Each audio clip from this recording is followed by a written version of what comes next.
Hello everyone, welcome to Internet Learning. Hope you all are doing well. So today we are going to discuss the topic running water of class 11 geography chapter number 6. So last video में हमने ये जो chapter है landforms and their evolution ये शुरू किया था और उसमें हमने जाना कि जो landforms है वो क्या होते हैं, किस तरीके के अर्थ के सरफेस को हम लैंडफॉर्म बोलेंगे, लैंडस्केप क्या होते हैं वो हमने देखा, एवोल्यूशन कैसे होता है, जियोमॉर्फिक प्रोसेसेस जो है वो किस तरीके से कंटिन्यूअसली लैंडफॉर्म्स को बनाते रहते हैं, बिगाड़ते रहते हैं। तो बेसिकली हमने एक इंट्रोडक्शन लिया इस चैप्टर का और देखा कि इस चैप्टर में हम क्या देखने वाले हैं, ये चैप्टर किस बारे में है। अब हम बात करते हैं पहले जियोमॉर्फिक प्रोसेस से या जियोमॉर्फिक एजेंट बोलना चाहिए, because this is one of the most important geomorphic agents which bring about a lot of changes on the earth surface. तो जैसे हमने देखा था कि जो इरोजन है वो कैसे होता है, काफी सारे जियोमॉर्फिक एजेंट्स की वजह से होता है। वो एजेंट क्या हो सकते हैं? वो agent running water, wind, ice जिसे हम ग्लेशियर कह सकते हैं, ग्राउंड वाटर, ये सारी चीजें जो हैं ये हैं एजेंट्स जो कि जियोमॉर्फिक प्रोसेसेस को करवाते हैं। तो हम पहले एजेंट से शुरू करेंगे जो कि है रनिंग वाटर, कि बहते हुए पानी की वजह से किस तरीके से सरफेस पे चेंजेस आ रहे हैं। So in humid regions which receive heavy rainfall, running water is considered the most important of the geomorphic agents in bringing about the degradation of the land surface.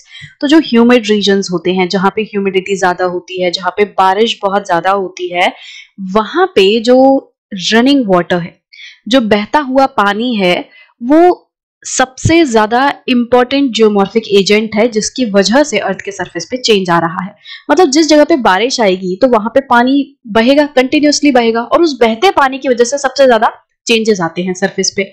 There are two components of running water. Running water के दो components होते हैं। One is overland flow on general land surface as sheet. पहला जो component है running water का वो है ओवरलैंड फ्लो। मतलब यहाँ पे कंपोनेंट का मतलब आप यूं समझ सकते हो, पानी जो है वो दो तरीके से बह सकता है। Overland flow on general land surface as a sheet. इसका मतलब क्या है कि इस तरीके से जो जमीन है उसके ऊपर पानी शीट की तरह बह रहा है। अगर मैं टॉप व्यू दिखाऊं आपको तो मान लो ये पूरा इस तरीके से एक जमीन का टुकड़ा है, ठीक है। अब इस पे पानी जो है वो पूरे इस एरिया पे एक शीट की तरह बह रहा है। मतलब फिल करके दिखाती हूँ मैं आपको इसे, जैसे लेयर होता है ना, एक लेयर की तरह वो अर्थ के सरफेस पे पूरा बह रहा है। जैसे आप अपने घर में जमीन पे क्या करोगे, एक गिलास पानी जैसे डालोगे तो वो क्या करेगा, वो जमीन के ऊपर पूरा फैल जाएगा, ठीक है। तो वो एक तरीके से एक पतला सा लेयर जमीन के ऊपर बन जाएगा शीट की तरह। जैसे एक पतली सी फिल्म होती है, एक पतली सी शीट होती है, उसकी तरह वो सरफेस के ऊपर बहेगा। तो पानी जब इस तरीके से सरफेस के ऊपर, अब देखो पूरे सरफेस के ऊपर ये मैंने ढक दिया है पूरा पानी से, तो बहुत ही पतले लेयर में इस तरीके से पानी जो है शीट की तरह सरफेस पे बह रहा है। साइड से अगर इसको मैं दिखाऊं, ये तो था टॉप व्यू, साइड से कैसा दिखेगा? साइड से ऐसा दिखेगा कि ये है जमीन, ये पूरी है जमीन, इसके ऊपर एक लेयर जो है वो पानी का है, ठीक है। अभी सेकंड वाला जब हम डिस्कस करेंगे तो ये जो फर्स्ट वाला है वो अपने आप क्लियर हो जाएगा। जब सेकंड कंपोनेंट पढ़ेंगे रनिंग वाटर का तो अपने आप समझ आ जाएगा कि ये फर्स्ट वाला शीट क्या है। तो मतलब पूरे बड़े से सरफेस के ऊपर एक शीट की तरह, एक लेयर की तरह पानी जो है वो फ्लो कर रहा है। इसी को हम क्या कह रहे हैं? ओवरलैंड फ्लो, ठीक है। जनरल लैंड सरफेस पे एक शीट की तरह बह रहा है। तो ये था पहला कंपोनेंट। सेकंड क्या है? Another is linear flow as streams and rivers in valley. Second है linear flow, लाइन में पानी बह रहा है स्ट्रीम्स के तरह या फिर रिवर्स की तरह। अब इसके लिए बना के दिखाती हूं मैं, ठीक है। यहां पे क्या होगा, इसमें अगर देखोगे तो अगेन वापस से पूरा जो सरफेस है वो बनाते हैं। ये एक सरफेस था, अब इसमें पानी जो है वो लीनियर फॉर्म में बह रहा है। मतलब कि यहां से कहीं से आया और इस तरीके से स्ट्रीम्स की तरह पूरे सरफेस को कवर नहीं किया, उसने पूरे इस सरफेस को कवर नहीं किया, वो बस इस तरीके से स्ट्रीम्स में बह रहा है, यहां ऐसे आगे जा रहा है, ठीक है। इस तरीके से पानी बह रहा है। कुछ कुछ लाइंस आपको दिख रही हैं। नदी ऐसे ही बहती है, एक लाइन होती है उसकी, वो उसी में चलती जाती है। एक स्ट्रीम्स जो होती हैं, छोटी छोटी नदियां होती हैं, वो भी इसी तरीके से बहती हैं। तो आई होप कि वो आपको ड्राइंग से समझ आ रहा होगा कि शीट में क्या होता है, पूरे पूरे सरफेस को वो कवर करके आगे बह रहा है पानी, बट यहाँ पे क्या हो रहा है, एक पर्टिकुलर लाइन को फॉलो कर रहा है और उसी में वो बह रहा है। ठीक है, इसका मैं आपको साइड व्यू दिखाऊं तो यहाँ पे साइड में कैसा दिखेगा, मान लो ये जो है जमीन है पूरी, मैंने बीच में थोड़ा सा गड्ढा दिखाया आपको।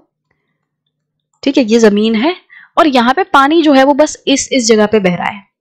ठीक है, ये कैसा है, ये वाला जो मैंने आपको दिखाया है बीच का, ये कहीं इधर का हिस्सा मान लो कि आप इसको सामने से या साइड से धरती को बीच से काट के देख रहे हो, तो ऐसा दिखेगा कि यहाँ साइड साइड में तो ये जमीन है, ये जमीन है यहाँ पे साइड में, और उसमें बीच में एक जगह पे पानी जो है एक लाइन में बह रहा है, पूरे सरफेस को कवर नहीं कर रहा। यहाँ पे देखो, यहाँ पे हमने पूरे सरफेस को कवर किया है, बट सेकंड में आपको देखने मिलेगा एक पर्टिकुलर जगह पे पानी जो है इधर पे बह रहा है।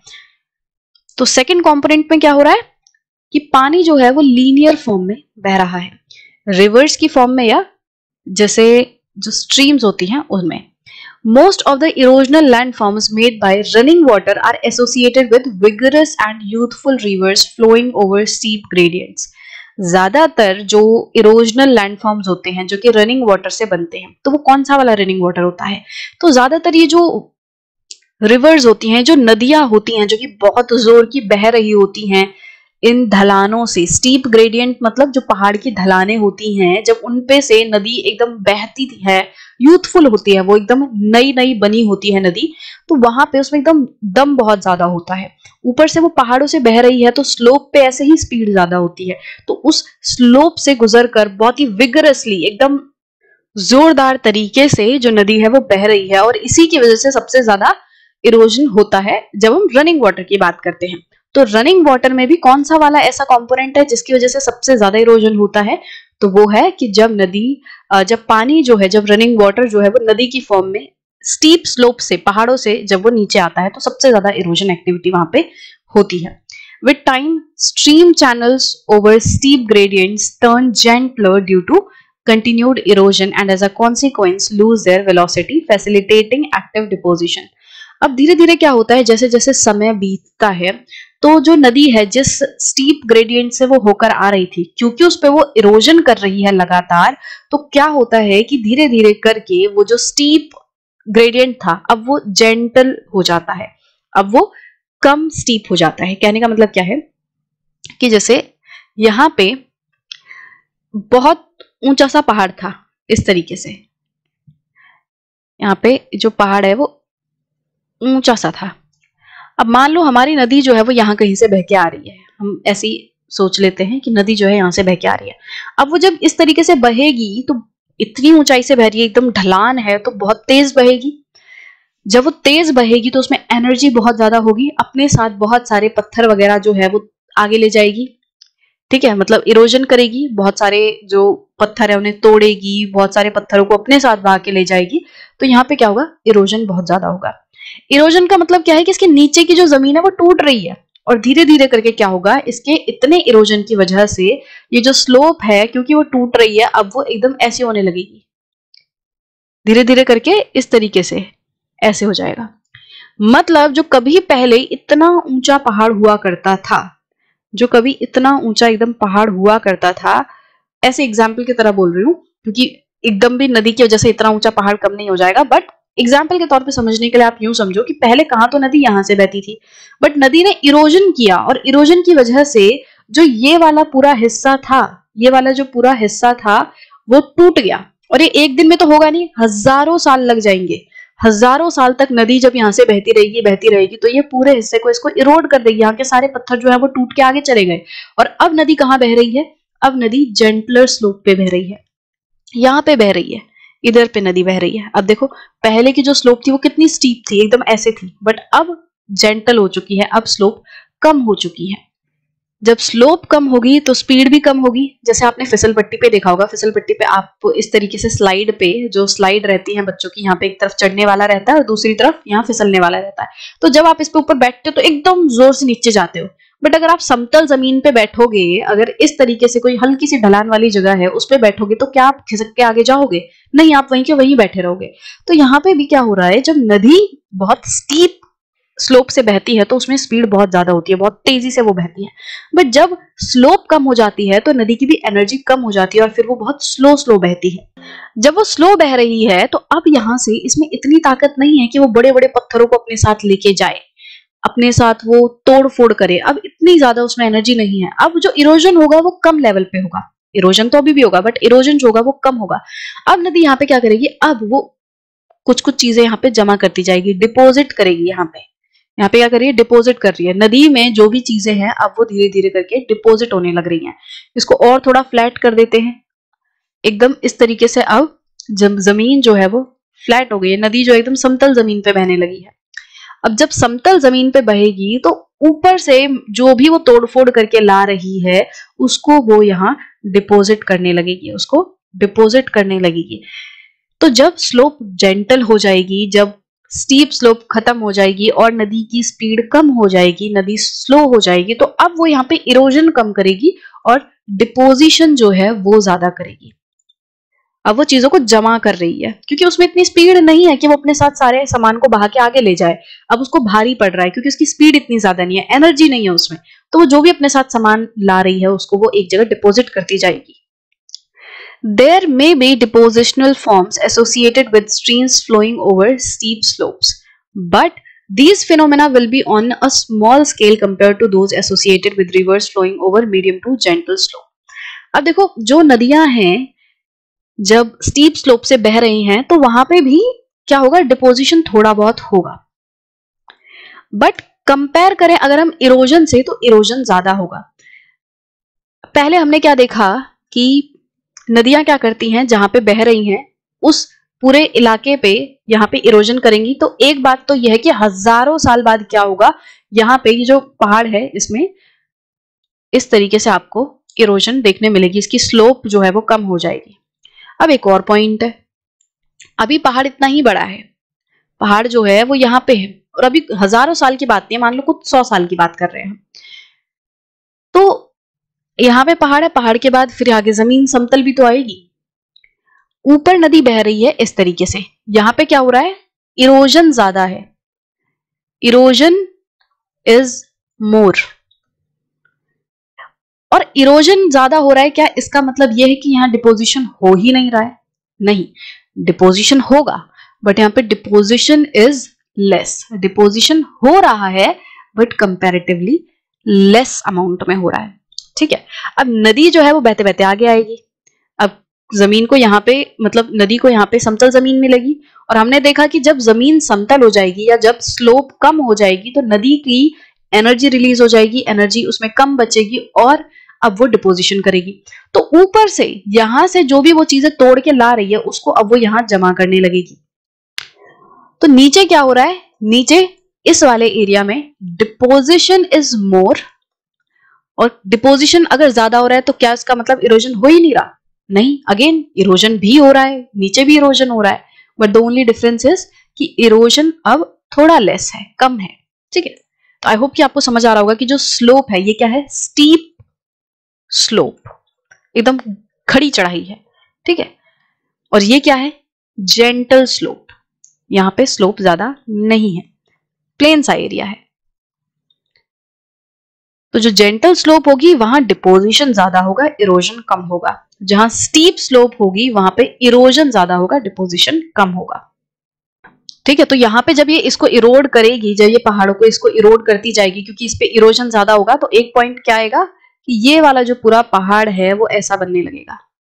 कैसा बन जाएगा, इस तरीके से कुछ रह जाएगा, या थोड़ा सा और इसको पीछे कर देते हैं, इस तरीके से अब वो रह गया। अब देखो यहां से इस तरीके से अब आपको चीजें देखने मिलेंगी, और यहाँ पे क्योंकि कुछ कुछ डिपॉजिट हुआ है तो यहाँ पे आपको थोड़ा सा चेंज आगे इसमें भी देखने मिलेगा। यहाँ पे कुछ कुछ चीजें नई बन जाएंगी क्योंकि वो डिपॉजिट हो गई हैं। तो आई होप कि आपको भी चीजें थोड़ी समझ आ रही होंगी कि किस तरीके से ओवर द पीरियड चीजों में चेंज आएगा। नदी का पानी जो है वो इरोज कर रहा है, इरोजन कर रहा है और डिपोजिशन कर रहा है। इरोजन जो है वो स्टीप स्लोप पे ज्यादा होगा और जो जेंटल स्लोप होंगी उस पे इरोजन कम होगा। डिपोजिशन की बात करें तो स्टीप स्लोप पे डिपोजिशन कम होगा और जो जेंटल स्लोप है उन पे डिपोजिशन ज्यादा होगा। The gentler the river channels in gradient or slope, the greater is deposition. तो जितना ज्यादा gentler होगा gradient, मतलब कि जितनी gentle slope होगी उतना ज्यादा deposition होगा. When the stream beds turn gentler due to continued erosion, downward cutting becomes less dominant and lateral erosions of banks increase, and as a consequence the hills and valleys are reduced to plains. देखो वापस से अब same बात करते हैं कि जब एकदम इतना ऊंचा पहाड़ था, इसके ऊपर से जब नदी बह रही थी तो कंटिन्यूअसली नदी क्या करेगी, इरोजन करेगी. इरोजन करते करते इसको क्या कर देगी, वो जेंटल बना देगी, इसकी स्लोप को एकदम जेंटल बना देगी. तो यहाँ पे क्या बोला जा रहा है, when stream beds turn gentler due to continued erosion. जब स्ट्रीम का बेड जो है, ये स्ट्रीम का बेड मतलब जिस सरफेस पे नदी बह रही है, स्ट्रीम बह रही है, वो क्या है, वो स्ट्रीम का बेड है. तो यहाँ पे जो स्ट्रीम थी उसने अपने बेड को जेंटल बना दिया. किसकी वजह से, इरोजन की वजह से. तो अब यहाँ पे डाउनवर्ड जो कटिंग है वो नहीं होगी. Downward cutting becomes less dominant and lateral erosion of banks increases. मतलब कि जब स्लोप कम हो जाएगी, अब इरोजन होते होते ये जो पहाड़ की स्लोप थी वो कम रह गई. इरोजन क्यों हुआ, क्योंकि जो मान लो पहले ऊपर इस तरीके से था, जो ये वाला, अब देखो इसमें जो कटिंग हो रही है वो डाउनवर्ड कटिंग हो रही है. जो कभी ऊपर यहाँ पे नदी बह रही थी, उस बहती हुई नदी ने क्या किया, अपने नीचे का ये जो पूरा मटेरियल है उसको इरोड कर दिया और स्लोप कहां तक ला दी, स्लोप ला दी यहां तक. तो पहले नदी में डाउनवर्ड कटिंग बहुत ज्यादा हो रही थी, नदी अपने बेड को काट रही थी. बट जब एक पॉइंट ऐसा आएगा कि स्लोप एकदम जेंटल बन जाएगी, स्लोप अब इस तरीके से बन गई जिसमें कि बहुत ज्यादा ढलान नहीं है, तो अब नदी में इतनी भी ताकत नहीं बची है कि वो नीचे वाले एरिया को बहुत ज्यादा कट करे. जो डाउनवर्ड कटिंग होगी अब वो लेस होगी. अब डाउनवर्ड कटिंग लेस होगी, बट नदी अपने आसपास अपने जो बैंक्स हैं, अपने जो किनारे हैं, उनको चौड़ा करेगी. लेटरल इरोजन मतलब अब वो साइड साइड में, जो नदी के साइड वाला इलाका है, जो नदी के किनारे हैं, अब वो अपने किनारों को काटेगी. किनारों में अब ज्यादा कटिंग होगी, उसकी जो नीचे की जमीन है नदी की उसमें ज्यादा कटिंग नहीं होगी. कब, जब स्लोप कम हो जाएगी, जेंटल हो जाएगी. And as a consequence the hills and valleys are reduce to plain. और इसका नतीजा क्या होगा, जब नदी जो है अपने किनारों को भी काटने लगेगी तो हिल्स एंड वैलीज जो है वो अब वो प्लेन बन जाएंगे. तो इसको भी हम डायग्राम से देख लेते हैं एक बार ड्राइंग बना के. पहले क्या हो रहा था, जब नदी एकदम स्टीप स्लोप पे बह रही थी तो वो नीचे की कटिंग ज्यादा कर रही थी. अभी मैं सिर्फ और सिर्फ स्टीप स्लोप की बात कर रही हूं, ठीक है. स्टीप स्लोप पे क्या हो रहा है, ये पिक्चर 1 है, नदी यहां इतनी थी, ठीक है. पिक्चर 2 में क्या हुआ, सीन 2 में अभी भी स्टीप स्लोप पे ही है. अब क्योंकि स्टीप स्लोप पे है तो क्या होगा, वो अपने नीचे वाले एरिया को ज्यादा काटेगी. उसका जो नीचे का एरिया है वो ज्यादा कटेगा. इसको थोड़ा और इक्वल करें, यहां पे है जमीन, यहां पे है, ठीक है. अब इसको इस तरीके से, अब ये देखो, अब इसकी गहराई ज्यादा हो गई, थोड़ी सी साइड में भी चौड़ाई बढ़ी है. ऐसा नहीं होगा कि लेटरल मतलब लेटरल कटिंग बिल्कुल ही नहीं होगी, बट कंपैरेटिवली ज्यादा होगी, कम होगी. अब स्टीप स्लोप पे जो साइड में कटिंग है वो थोड़ी कम होगी जरूर. अब यहाँ पे आप ये देखो कि पहले सिर्फ और सिर्फ इतनी गहराई थी, अब गहराई बढ़ गई, ये 2 थी, अब मान लो कंटिन्यूअसली बहे जा रही है, क्योंकि जो ढलान है वो तो कम करेगी ना, इरोजन होता रहेगा, स्टीप स्लोप का इरोजन होता रहेगा, तो और नदी का गहरापन कैसा हो जाएगा, अब वो और ज्यादा अंदर इस तरीके से काटेगी. अब यहाँ पे देखो, अब ये पॉइंट वो है जहां पे स्लोप जेंटल हो चुकी है. अब नदी ने काटते काटते अपने नीचे वाला जो एरिया है वो इतना काट दिया है कि अब ये जेंटल स्लोप बन चुका है, ठीक है.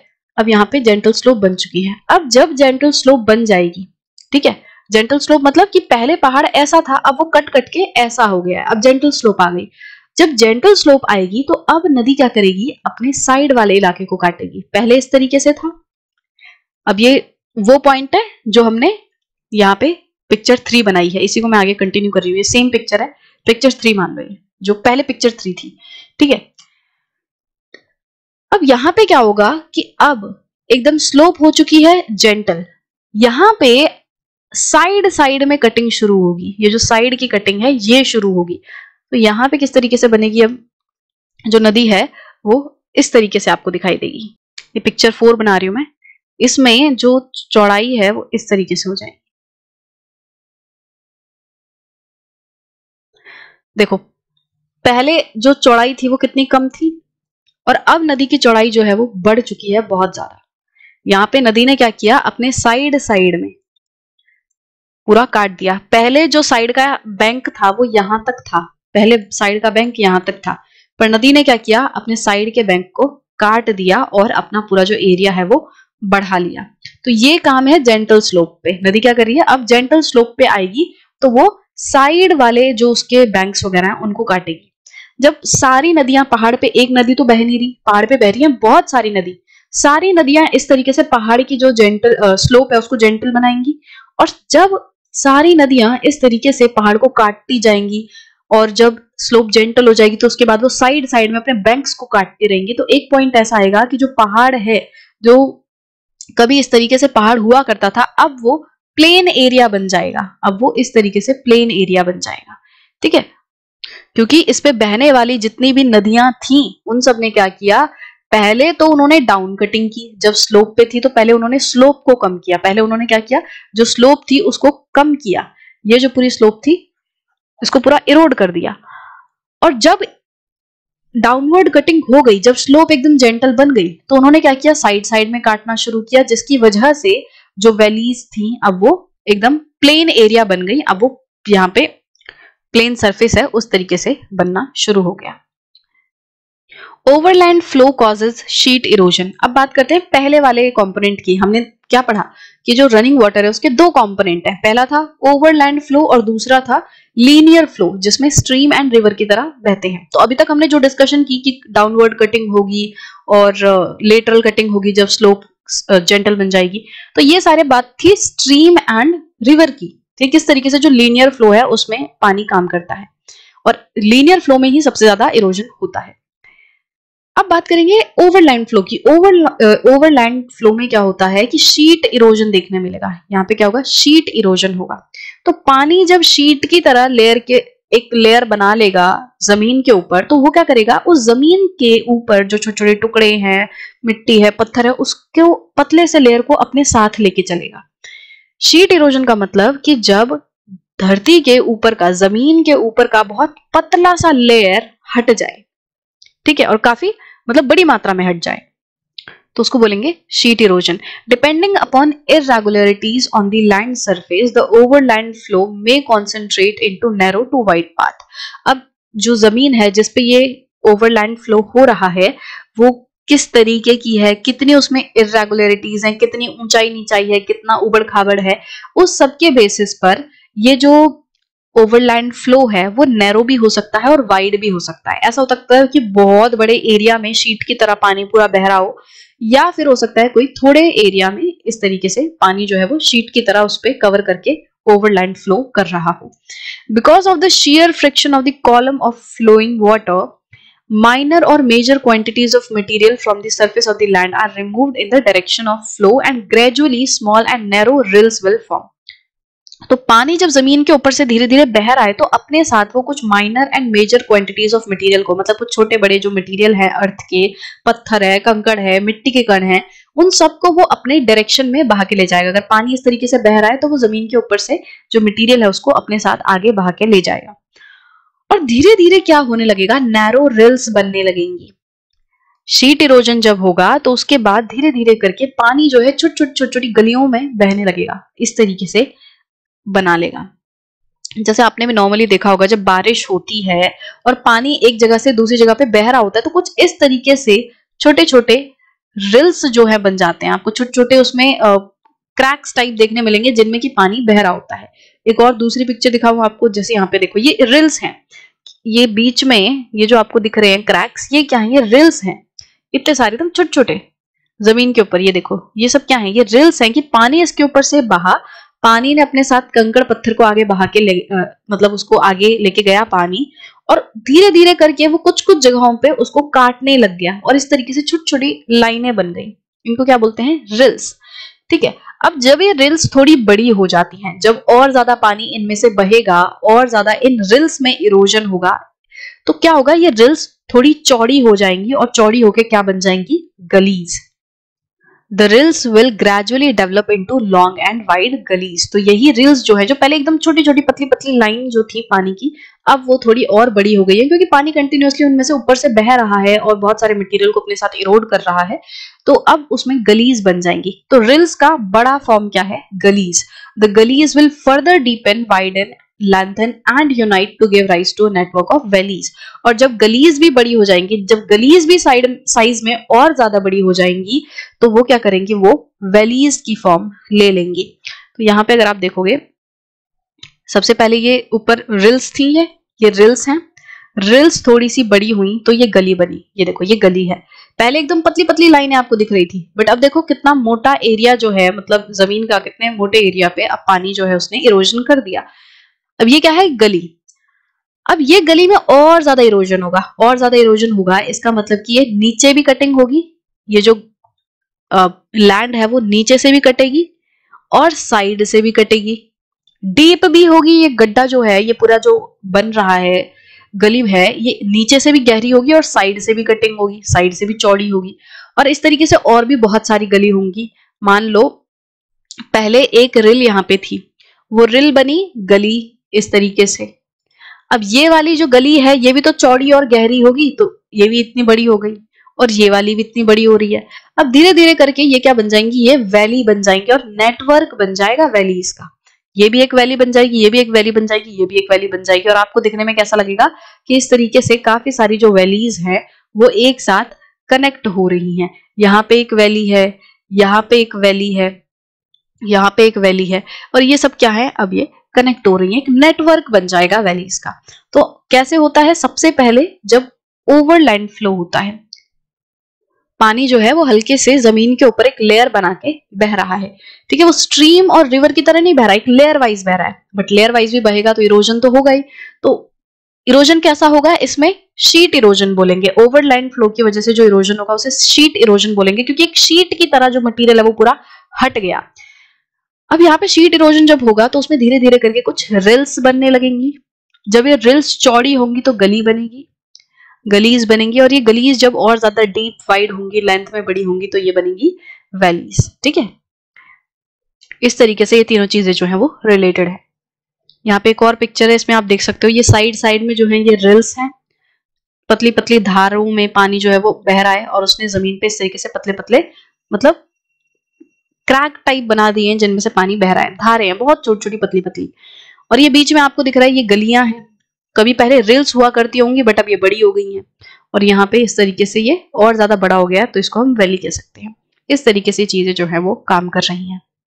अब ओवरलैंड फ्लो में भी क्या होता है, जब ओवरलैंड फ्लो का फर्स्ट स्टेज होता है या अर्ली स्टेज होता है, तो इसमें भी जो इरोजन है वो डाउन कटिंग में ज्यादा होता है, मतलब नीचे की तरफ जो इरोजन है वो ज्यादा होगा। जो जिस लेवल पे पानी बह रहा होगा वो पहले रिल्स बना रहा है, तो देखो रिल्स मतलब क्या हुआ कि उसने अपने नीचे वाले एरिया को डाउनवर्ड कटिंग की। रिल्स और ज्यादा गहरी होंगी तो इसका मतलब वो गली बनेगी। तो मतलब कि जो अर्ली स्टेज होगी यहाँ पे ओवरलैंड फ्लो में, उसमें भी सबसे पहला क्या होगा, डाउनवर्ड फ्लो जो है, डाउनवर्ड कटिंग जो है वो डोमिनेट करेगी। और जब डाउनवर्ड फ्लो डोमिनेट करेगा, डाउनवर्ड कटिंग डोमिनेट करेगी, तो उसकी वजह से इररेगुलरिटीज जो होंगी जैसे वाटरफॉल, कैस्केड्स, ये रिमूव हो जाएंगे। तो अर्ली स्टेज में वाटरफॉल और कैस्केड्स किस तरीके से रिमूव होंगे, मान लो इस तरीके से लैंडफॉर्म था, ठीक है, और यहाँ पे क्या था, ये कुछ ऐसे था, इस तरीके से पूरा लैंडफॉर्म था।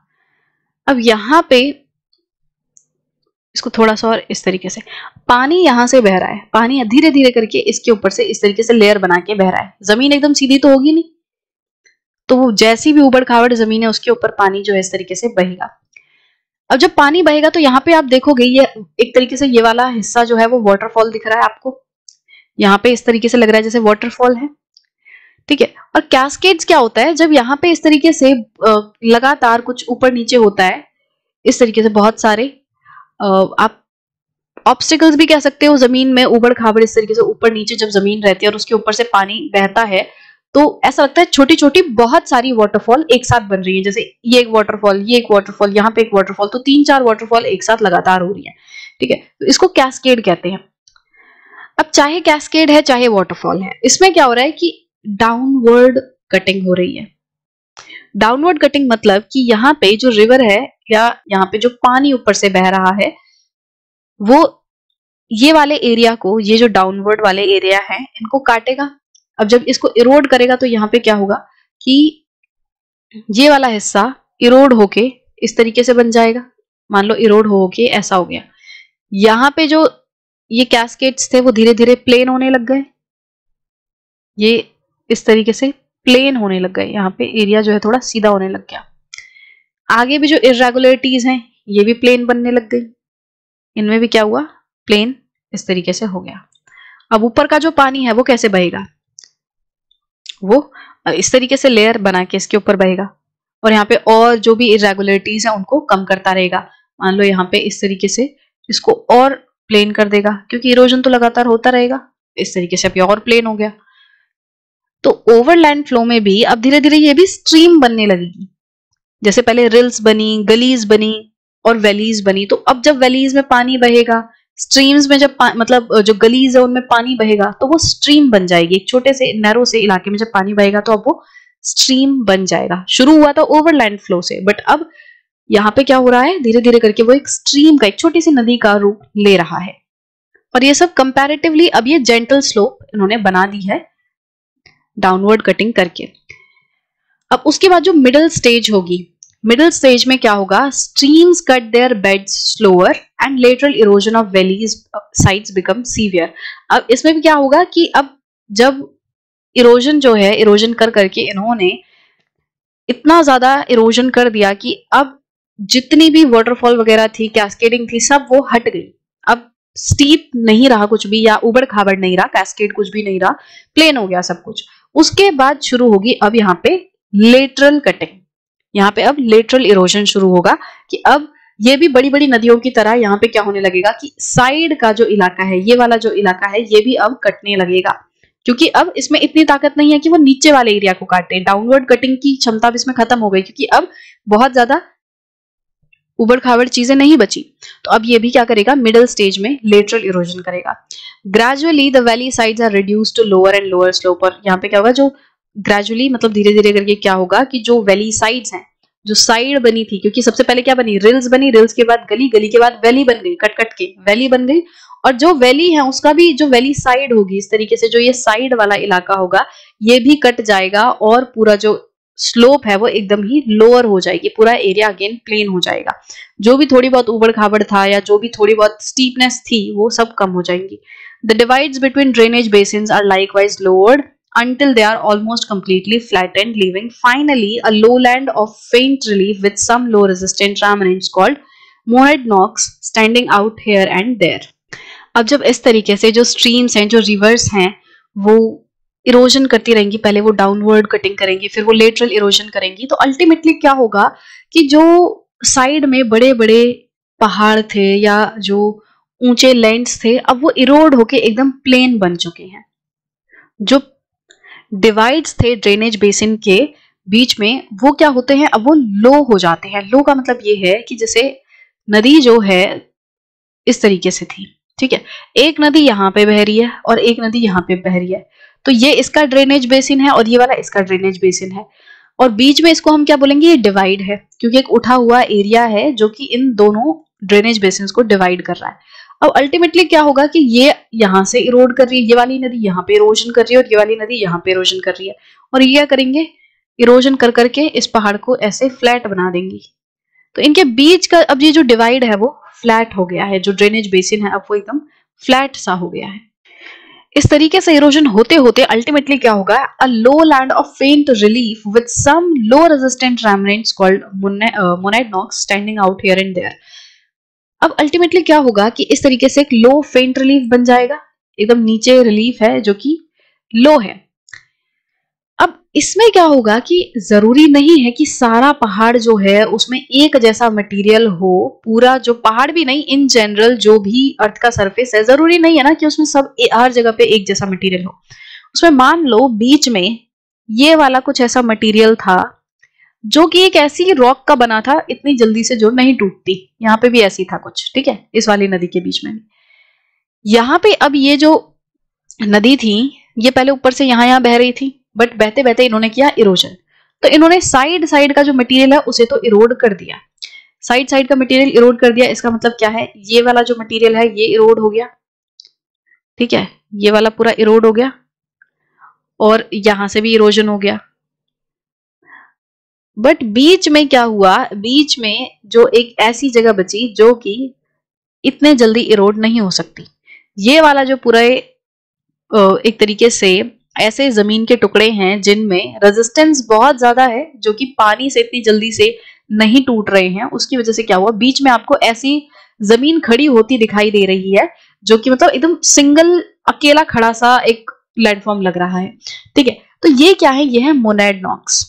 तो नदी क्या करेगी, वो इनको काट तो पाएगी नहीं, इनके आसपास से फिर वो साइड से निकल जाएगी, जो भी एरिया काटने लायक होगा उसको वो काट देगी। अगर इसका मैं टॉप व्यू दिखाऊं तो बीच में ये खड़ा है मोनेडनॉक, ठीक है, और नदी जो है वो इस तरीके से मान लो साइड से होके फिर आगे जा रही है। तो जो एरिया नदी से कट रहा था उसको काट के नदी अपना जो जगह है वो बना लेगी, वो इरोजन करती रहेगी, और जो एरिया नहीं कट पाएगा वो बीच में इस तरीके से मोनेडनॉक बन जाएगा। तो मोनेडनॉक क्या है, ये रेमिनेंट्स हैं जो कि इधर उधर खड़े हुए दिखाई देते हैं। रेमिनेंट्स क्या होते हैं, जो बचे कुचे अवशेष होते हैं उन्हें रेमिनेंट्स कहते हैं। तो यहाँ पे देखो कुछ इस तरीके से ये पूरा जो एक स्ट्रक्चर है, ये मान लो पहले इस तरीके से कोई पहाड़ हुआ करता था, बट इसके आसपास की चीजें जो है वो सब इरोड हो गई और ये अब एक अकेला ऐसा स्ट्रक्चर बचा है। तो ये क्या है, ये मोनेडनॉक है। This type of plain forming as a result of stream erosion is called penny plain. अब इस तरीके से स्ट्रीम के इरोजन की वजह से, नदी के इरोजन की वजह से जो प्लेन बनते हैं उन्हें पेनी प्लेन कहते हैं। And almost plain, peneplain मतलब कि ऑलमोस्ट प्लेन है, एकदम प्लेन नहीं है बट ऑलमोस्ट प्लेन है, ठीक है। The characteristics of each of the stages of landscapes developing in running water regimes may be summarized as follows. तो यहाँ पे अब इसके बाद बात की गई है कि जो ये हर एक स्टेज है जो रनिंग वाटर जिससे होकर गुजरता है, जिसको हम youth, mature and old age कहते हैं, तो उसको फिर अलग से डिस्कस किया हुआ है कि हर एक स्टेज पे जो कैरेक्टरिस्टिक्स हैं वो कैसे होंगे। अब उससे पहले हम वापस से बात करते हैं पेनी प्लेन की। पेनी प्लेन क्या होता है, जैसे यहाँ पे मैंने अभी आप इस तरीके से दिखाया कि पहले इस तरीके से बहुत बड़ा पहाड़ था जिसपे नदी थी, और इस नदी ने क्या किया, इरोजन कर करके इसकी हालत कुछ ऐसी कर दी, इसको लगभग ऐसा कर दिया। अब यहाँ पे जो स्लोप है वो बहुत ही, देखो स्ट्रेट होगा एकदम, ऐसे मान लो स्ट्रेट ये है, ठीक है। पहले इसकी कंडीशन ऐसी थी, अब आपको इस तरीके से दिख रही है। नदी जो है वो इसके ऊपर से बह रही है। अब देखो नदी जो एकदम स्ट्रेट नहीं बहती, नदी जो है वो अपने आसपास की चीजों को भी तोड़ती फोड़ती है, एकदम लहरा के चलती है। जब स्लोप थोड़ी जेंटल हो जाती है तो वो लहरा के चलेगी, मेंडर्स करेगी, तो इसके भी बारे में हम पढ़ेंगे आगे। तो होगा क्या, अब ये जो साइड में जो पूरे प्लेन्स बचे नदी के आसपास, अब ये जो पूरे प्लेन्स बचे, ये वाला जो पूरा इलाका है, ये साइड में जो नदी के साइड में जो इलाका है, अब ये एकदम प्लेन से हो चुके हैं। एकदम प्लेन नहीं है बट प्लेन के जैसे अब ये बन चुके हैं। तो इस पूरे को हम क्या बोलेंगे, पेनी प्लेन्स। ये ऑलमोस्ट प्लेन जैसा है, ठीक है। ये जो पूरा हिस्सा है यहाँ पे, कभी तो पहाड़ का हिस्सा था ये, कभी तो इतनी ऊंची चोटी हुआ करती थी, बट अब ये थोड़ा सा प्लेन जैसा नजर आने लग गया है, तो ये है पेनी प्लेन। तो आई होप कि मोनेडनॉक्स एंड पेनी प्लेन्स आपको दोनों क्लियर होंगे कि ये क्या है। मोनेडनॉक्स जो है रेमिनेंट्स हैं जो कि इरोड नहीं हो पाते, वो बीच में खड़े रहते हैं एकदम स्ट्रक्चर की तरह, तो वो मटेरियल रहता है जो इरोड नहीं हो पाता। पेनी प्लेन्स क्या होते हैं, जब मटेरियल पूरा इरोड होके लगभग समतल की तरह दिखने लगे, एकदम प्लेन की तरह दिखने लगे, तो वो फीचर क्या है, वो लैंडफॉर्म क्या है, पेनी प्लेन। तो आई होप कि अब आपको ये पूरी वीडियो जो है अच्छे से समझ आ गई होगी। एक बार रिवाइज कर लेते हैं। हमने क्या देखा कि रनिंग वाटर जो है उसके दो कंपोनेंट रहते हैं। पहला है कि जो पानी है वो ओवरलैंड फ्लो करता है, और दूसरा है लीनियर फ्लो करता है। ओवरलैंड फ्लो मतलब एकदम शीट बना के पानी बहता है, लीनियर फ्लो मतलब लाइन में पानी बहता है, नदी के फॉर्म में पानी बहता है। तो लीनियर फॉर्म जो है उसमें जो इरोजन होता है वो सबसे ज्यादा होता है, और जब स्टीप स्लोप पे लाइन के फॉर्म में जब मतलब लीनियर फ्लो जब होता है तो बहुत ज्यादा इरोजन होता है, डिपोजिशन कम होता है। जब नदी फिर जेंटल हो जाती है, जेंटल प्लेन पे आ जाती है, तो वहां पे डिपोजिशन ज्यादा होता है और इरोजन कम होता है। ओवरलैंड फ्लो की बात करें तो ओवरलैंड फ्लो में क्या होता है, शीट इरोजन होता है, और शीट इरोजन के बाद धीरे धीरे रिल्स बनने लगती हैं। रिल्स के बाद गलीज बनती हैं, मतलब रिल्स जो है वो थोड़ी चौड़ी हो जाती हैं, बड़ी हो जाती हैं, तो गलीज बनती हैं, और ये जो गलीज हैं वो बड़ी होके वैलीज बनाती हैं। अब इसके बाद आपको देखने मिलेगा कि यहाँ पे वापस से, अब देखो जब रिल्स बन गई, गलीज बन गई और वैलीज बन गई, अब यहाँ पे पानी जो है वो इनमें से ही बहेगा, तो वो इसके बाद अब वो लीनियर फ्लो में बहने लगेगा। मान लो किसी एरिया पे बहुत ज्यादा बारिश होती है, तो वहां पे बारिश की वजह से क्या हुआ, जमीन में पहले रिल्स वगैरह बनने लगी, फिर गलीज बनी और फिर वैलीज बनने लग गई। अब मान लो कि वहां पे जो भी पानी है चारों तरफ से आके जब वैली बन गई, अब वहां पे जब वैली बन गई तो चारों तरफ से पानी आके इस वैली में इकट्ठा हो जाता है और नदी की तरह आगे, स्ट्रीम की तरह आगे बहने लगता है। आई होप कि आपको overland flow and linear flow में ऐसे कंफ्यूजन नहीं हो रही होगी। तो ये दोनों चीजें कनेक्टेड सी हैं कि पहले पानी कहीं पे क्या होगा, ओवरलैंड फ्लो की तरह बहेगा जिसमें कुछ रिल्स, गलीज और वैलीज बनेंगी, और जब वैली बन जाएगी तो पानी फिर उस गड्ढे में ही बहेगा और फिर लेटरल कटिंग और जो डाउनवर्ड कटिंग है वो करता रहेगा। ठीक है, अब इसके बाद से कहानी लीनियर फ्लो के लिए भी सेम है और ओवरलैंड फ्लो के लिए भी सेम है, क्योंकि जब ओवरलैंड फ्लो ने भी वैली बना दी, लीनियर फ्लो भी वैली में बह रहा है, तो उसके बाद अब जो लैंडफॉर्म बनेंगे वो दोनों तरफ से सेम बनेंगे। जब ये नदियां इस तरीके से बहेंगी तो ये क्या करेंगी, अपनी शुरुआती दौर में अर्ली स्टेज में तो डाउनवर्ड कटिंग करेंगी, मिडिल स्टेज में ये क्या करेंगी, लेटरल इरोजन करने लगेंगी, साइड साइड में इरोजन करेंगी, और जब ये साइड साइड में इरोजन करेंगी तो ये ऊंचे ऊंचे पहाड़ों की जो साइडें हैं या जो उनके साइड में इलाका है उसको काट देंगी और स्लोप जो है वो घट घट के प्लेन्स में बन जाएगी। वो एरिया जो कि नहीं कट पाएगा, वो एकदम सीधा खड़ा रहेगा, उसको मोनैडनॉक कहेंगे, और जो प्लेन्स एकदम कट जाएंगे, जो एरिया पूरा कट के प्लेन जैसा बन जाएगा, उसे पेनीप्लेन कहेंगे। अब ये तीनों ही स्टेजेस की जो कैरेक्टरिस्टिक्स हैं इसको हम अलग से नेक्स्ट वीडियो में डिस्कस करेंगे कि youth, mature stage and old age में किस तरीके से कैरेक्टरिस्टिक्स रहते हैं लैंडफॉर्म्स के, पानी किस तरीके से अपना रोल प्ले करता है, क्योंकि ये वीडियो ऑलरेडी बहुत ज्यादा बड़ी हो चुकी है। एंड आई होप कि आपको ये चीजें जो है वो डायग्राम वगैरह की मदद से अच्छे से समझ आ रही होंगी, क्योंकि इतना ज्यादा टाइम वैसे जरूरी नहीं है लगाना। आई नो बहुत लोग तो इतनी लंबी वीडियो देख के they won't even click on the video, but still I want कि अगर आप एक बार वीडियो देख रहे हो तो आपको सारी चीजें जो है वो क्लियर हो, फिर कोई और कंफ्यूजन ना रह जाए। मैं फोटोज वगैरह भी यहीं पे दिखा देती हूँ करने को, आप गूगल पे भी सर्च करके सेम फोटोज देख सकते हो, बट स्टिल कि आपको कहीं और जाने की जरूरत ना पड़े, आपको चीजें एक साथ यहीं पे साथ साथ क्लियर हो जाए, तो ये मेरी कोशिश रहती है। तो आई होप कितना टाइम लगाना वर्थ इट हो। अगर आपको लगता है कि कहीं पे अननेसेसरी चीजें हो रही हैं या फिर कहीं पे कुछ कट किया जा सकता है, किसी बेहतर तरीके से किया जा सकता है, तो you can always give me your suggestions in the comment box. I will try to consider all those comments and your feedbacks. So I hope कि आपको अब ये चीजें जो है अच्छे से समझ आ गई होंगी। अब नेक्स्ट वीडियो में हम youth, mature and old age की बात करेंगे।